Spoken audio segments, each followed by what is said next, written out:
એની પ્રતિ માન છે તો એમને કવરની અંદર એક 11 રૂપિયા 51 રૂપિયા પેરામણી કરો, જેથી એને આવવા જવાનો ખર્ચામાં 25 રૂપિયા કે 50 રૂપિયા ભાગીદાર થાય. એ કદાચ લગ્નમાં આવતા હોય તો 500 રૂપિયાને જો ખર્ચો થતો હશે એમાં તમે 101 રૂપિયા આપો તો એને કદાચ 100 રૂપિયા સરભર થઈ શકે. પણ આપણે તો શું કહીએ, પેલું પેન્ટ પીસ એ એના કામ લે ને આપણને કામ ના લે, એકનું કામ લે અને લો અમે પેન્ટ પીસ ને સાડી ભેટ આપી, શું કરવાની? એટલે બિલકુલ સદંતર પ્રથા બંધ કરવાની જરૂર છે. આપણે પેરામણી તો બિલકુલ બંધ કરવાની જરૂર નથી. એટલે આવી ઘણી બધી નાની બાબતો એવી છે. એટલે આપણે જોઈએ તો ઘણી વખતે આપણે કઈ જગ્યાએ બેઠા છે, આપણને આપણે છીએ કોણ અને કઈ જગ્યાએ બેસે આપણને થોડીક સમજણ લાવવી પડશે. જો માખી હોય ને, માખી જો સોનાના ત્રાજોએ બેસી જાય ને તો એની સોનાની કિંમત થાય. સોનાના ત્રાજોમાં બેસી કેટલી કિંમત થાય, પણ એની જ માખી જો વિષ્ઠા ઉપર જાય તો આપણે તો ક્ષત્રિય છે, કોની બાજુ બેસવું ને કોના પડખે બેસવું આપણે વિચાર કરવો પડે. પણ ગમે ત્યાં ઢાળ આવે તો ઢળી જવાનું અને દોડતા થઈ જવાનું, આ જ આપણી રીત છે ને આપણી પદ્ધતિ છે. એટલે ઢળવું આપણે એ નથી. આપણે તો નવું નેતૃત્વ ઉભા કરવા વાળા છે, નવી ખમીરવંતી અને કુમારી ઉભા કરવા વાળા છીએ. અને એ લોકો બીજાના ત્રાજે બેસી, એક વખત મને સરસ મજાનું દ્રષ્ટાંત યાદ આવે છે કે સિંહ અને સિંહણ પોતે હતા, એ પોતાના બચ્ચા હતા, બંને મૂકી અને પોતાના બચ્ચા હતા એ ભૂખ્યા થયા હતા, એટલે એના માટે ખોરાકની શોધમાં નીકળી જાય. ઘણી વખતે સાહેબ ત્યાં બહુ લાંબુ કરશે, આ તો બધા મૂકે નહીં. એટલે અમારા પાસે એવું થાય, થોડું હાથમાં મૂકીએ નહીં જરા જલ્દી. એટલે એના બચ્ચાએ કીધું બહુ ભૂખ લાગી છે, મારે રહેવાતું નથી, તો કે ખોરાકને લઈ આવો. એટલે એ પછી બંને જણા જાય છે, પણ જતા જતા થોડોક ખોરાક શિકાર મળતો નથી, લાંબો સમય થઈ જાય, પાછાનો થોડો વાર લાગે છે.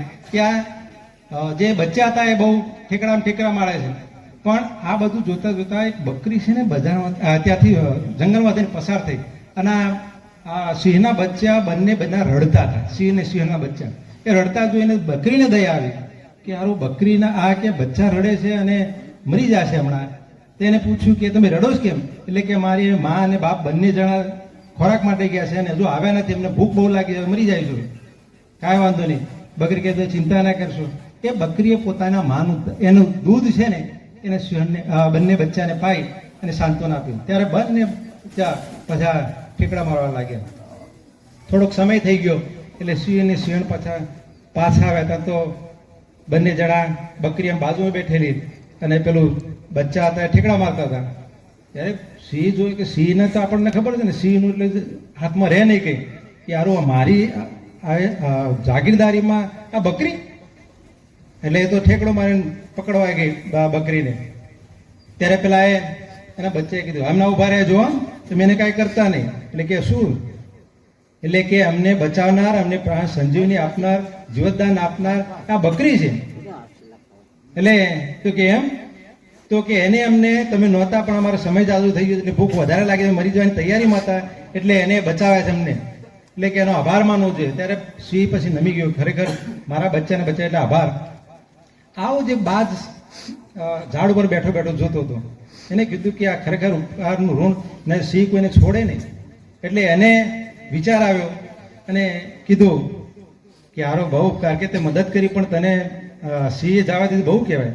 એટલે કે મદદ કરવા તે ઉપકાર હોય છે જેમ, અને આ તો સિંહ કહેવાય. આપણે બધા ક્ષત્રિયો ભરે ઘડીકમાં જતા રહેવા દઈએ, ગમે એટલું આપણું થઈ ગયું હોય તો પણ બચાવી લઈએ.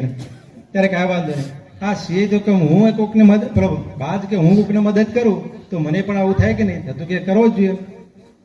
ત્યારે થોડો સમય થયો અને નદી કિનારે નીકળતો હતો અને એવામાં એક ઉંદરના બચ્ચા હતા, એ પાણીના કાદવની અંદર તરફડતા હતા. ત્યારે બાજને જોયું કે હારું આ પણ તરફડી મરી જાય મારા. અગ્રેસરી માત કી જય. શ્રી બારગોમ ક્ષત્રિય રાઠોડ સમાજના આગેવાનો તેમજ ભાઈઓ તથા બહેનો, સમાજની તો બધાએ વાત કરી જ છે, પણ હવે સમાજમાં નવું આવતું જાય છે કે ઘણા તો હવે તો બીજું નવું આવ્યું છે કે બર્થડે ઉજવવાનો. હવે બર્થડે પણ નહીં આવતો, નાના ગરીબ માણસના છોકરાનો આવે છે, પણ હવે આ તો બધા એના પાછળ પડે કે અમે લાખો રૂપિયા ખર્ચા કરી નાખે છે. તો આ બધા લાખો રૂપિયા ખર્ચા એના માટે શું કરવાના? એના પૈસા થોડા થોડા બચાવો તો એ પણ આ એક કામ લાગશે. બાળકો પાસે શિક્ષણ પાછળ ખર્ચો કરો, પણ એવું નહીં કરતા. બીજી વાત, વ્યસન. તો વ્યસનમાં તો એવું છે કે એક વ્યસનનું તમને પેલું એ કહું કે એક કંપની હતી બોમ્બેનો, એક ગુટકા કંપનીનો એક માલિક હતો. આ માલિક પરમ પૂજ્ય ગુરુદેવ શ્રી બારગામ સમાજના વડીલો તથા યુવાનો, માતાઓ અને નાના ભૂલકાઓ, યજમાન ગામને ખૂબ ખૂબ હું વંદન કરું છું. આમ તો ઘણા બધા વિષયો ઉપર ચર્ચા કરી છે સમાજના આગેવાનોએ, એટલે હું કંઈ કહેતો નથી, પણ મહેરબાની કરી એનું અમલીકરણ થાય. આપણે એક વર્ષે ભેગા થઈએ છીએ, વાતો કરીએ છીએ. એક વર્ષે ભેગા જો બેસરજી સાહેબ હતા એ દિવસથી પણ આ જ ચાલતું હતું. પછી 364 દિવસ આપણે ભૂલી જઈએ છીએ. પણ 20 સમાજના એવા આગેવાનો કા સમાજ માટે ભેખ લેવું પડશે. વાતો કરે નહીં ચાલે. જેમ મારા બાપુએ ભેખ લીધો છે, જેમનો ગળો બેસી ગયો છે આ સમાજની પાછળ. ફક્ત રાઠોડ સમાજ નહીં પણ આખો જનરલ ક્ષત્રિય સમાજ માટે બાપુએ ભેખ લીધો છે અને એટલી મહેનત કરી છે. આપણે એવો કોઈ 20 જણોએ ભેખ લેવો પડશે, ગામે ગામ જાગૃતિ લાવવી પડશે. આમ જનતાને તો ખબર જ નહીં. એટલે વિશેષ હું વિનંતી કરી આ પરિવારના આગેવાનોને એટલું જ કહું છું કે આનું અમલીકરણ થાય એના વિશે આ સાહેબ શ્રી ઉમેશસિંહજી, ઘણા બીજા કાળુસિંહજી, આવા ઘણા એજ્યુકેશન પહેલાસિંહજી, આવા બધા ભેગા મળી અને એનું અમલીકરણ થાય એ માટે આપ સૌ વિચારો એવી હું પ્રાર્થના કરું છું. છેલ્લે આપ સૌનો ખૂબ ખૂબ આભાર માની મારી વાત પૂરી કરું છું. જય માતાજી.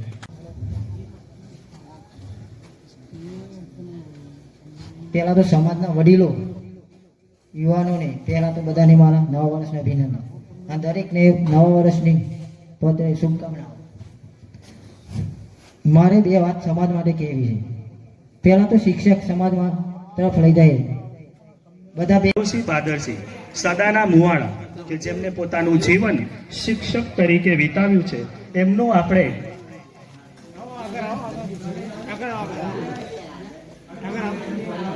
રહે અને સમાજના કામમાં રોકાઈ રહે એવી માં નાગણેશસિંહ મૂળસિંહ, જેઓ બામણવાડ માધ્યમિક શાળામાં ગણિત વિજ્ઞાનના શિક્ષક તરીકે લાગેલ છે. ખૂબ ખૂબ ધન્યવાદ, ખૂબ ખૂબ અભિનંદન કે જેઓ સરકારી કર્મચારી તરીકે પત્રકાર ક્ષેત્રે જેમને સારું એવું કામ કર્યું છે, ચેખલાગઢના છે, તો તેનું સન્માન શાલ ઉડાડી પ્રમાણપત્ર આપી સમાજના વડીલોને વિનંતી કે તેઓ એમનું સન્માન કરે.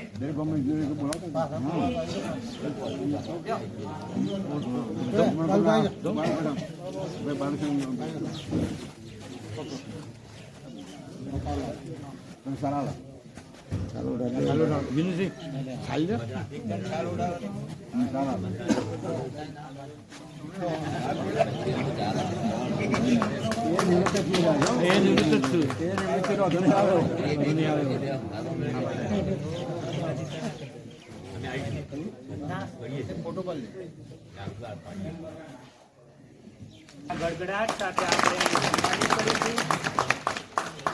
આગળ છે રાઠોડ રાહુલસિંહ ગાભુસિંહ કે જેઓ ફાયર સેફ્ટી ક્ષેત્રે સારું એવું કામ કર્યું છે અને જે છે ચેખલાગઢ ગામના, તો એમનું પ્રમાણપત્ર આપી અને શાલ ઉડાડી આપણે સન્માનિત કરી સમાજના વડીલો પ્રગતિ કરે રહે એવી આપણે વડીલ મિત્રોને વિનંતી કે નાસ્તાની વ્યવસ્થા થયેલ છે. આપ સર્વે નાસ્તો કરીને જજો. થોડોક જ સમય છે, આપણો કાર્યક્રમ પૂર્ણાહુતિ તરફ જઈ રહ્યો છે. બાપુનું આશીર્વચન છે.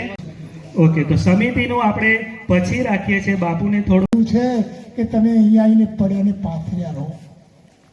તમારા ઘરમાં બેસો, સાંજ સંધ્યા એનું સુમરણ કરો. ભગવાન તમારાથી ક્યાંય દૂર નથી. ભગવાન કહે છે કે મને ગોતવાની કોઈ કોશિશ કરતા નહીં, તમે લાયક બનજો. તમે જ્યાં હશો ત્યાંથી હું તમને ગોતી લઈશ. આજ સુધીનો એક પણ ભક્ત એવો બતાવો એ ક્યાંય ગોતવા નીકળ્યો હોય, એને જ્યાં યાદ કર્યો ત્યાં ભગવાન આવીને ઊભો છે. બીજું, અંધશ્રદ્ધાઓની પાછળ એટલા બધા ભૂવા પાક્યા છે, ધૂણવાનું. મને એક જણો શું તમારું નામ જાણી શકું છું? હું રાઠોડ દલપતસિંહ રતનસિંહ, ગામ ભાટિયા. આજે શું આયોજન હતું? આજે 12 ગામ રાઠોડ ક્ષત્રિય સમાજનું સંમેલન ગડકન મુકામે યોજવામાં આવ્યું. શું કાર્યક્રમમાં શું આયોજિત કરવામાં આવ્યું? આજરોજ કાર્યક્રમમાં શિક્ષણમાં આગળ વધવા માટે વિવિધ પ્રકારના ઉપાયો, સમાજમાં રહેલા કુરિવાજોને કઈ રીતે દૂર કરી શકાય, વડીલોના વિચારો મેળવ્યા, શિક્ષણમાં કઈ રીતે આગળ વધી શકાય, તેમજ બાળકોને તેજસ્વી તારલાઓનું સન્માન કરવામાં આવ્યું. વિવિધ સરકારી નોકરીમાં નવીન નિમણૂક મેળવેલા યુવાનોનું સન્માન કરવામાં આવ્યું. તેમજ જે સરકારી નોકરીમાં પોતાનું જીવન સમર્પિત કરીને સેવાનિવૃત્ત થયા છે એમનું પણ ખૂબ સારું એવું સન્માન કરવામાં આવ્યું. શું તમારું નામ જાણી શકું? હા, મારું નામ છે રાઠોડ સોમસિંહ રતનસિંહ, તાલુકા સદસ્ય તલોદ. આજે જે કાર્યક્રમ હતો તેના અનુસંધાને શું આયોજન કરવામાં આવ્યું? આજના અમારા અનુસંધાને સ્નેહ મિલન 12 ગામ રાઠોડ સમાજનું રાખવામાં આવ્યું. એ 12 ગામ રાઠોડના ભાવિ છોકરા જે તેજસ્વી બિલ્લાઓનું સન્માન કરવામાં આવ્યું અને નૂતન વર્ષા અભિનંદનમાં દરેકને અભિનંદન પાઠવવામાં આવ્યા અને સારી એવી પ્રેરણા રૂપે દરેક સમાજને વાત કરવામાં આવી અને વ્યસન મુક્ત બનાવો અને એવા કુટી રિવાજના જે ખોટા રીત રિવાજ છે તે બંધ કરવાની એવી વાતો કરવામાં આવી અને સમાજને આગળ વધવાની ખૂબ અપેક્ષાથી એમને વાત કરવામાં આવી. જે અમારા 12 ગામ છે, જે ગામનું નામ છે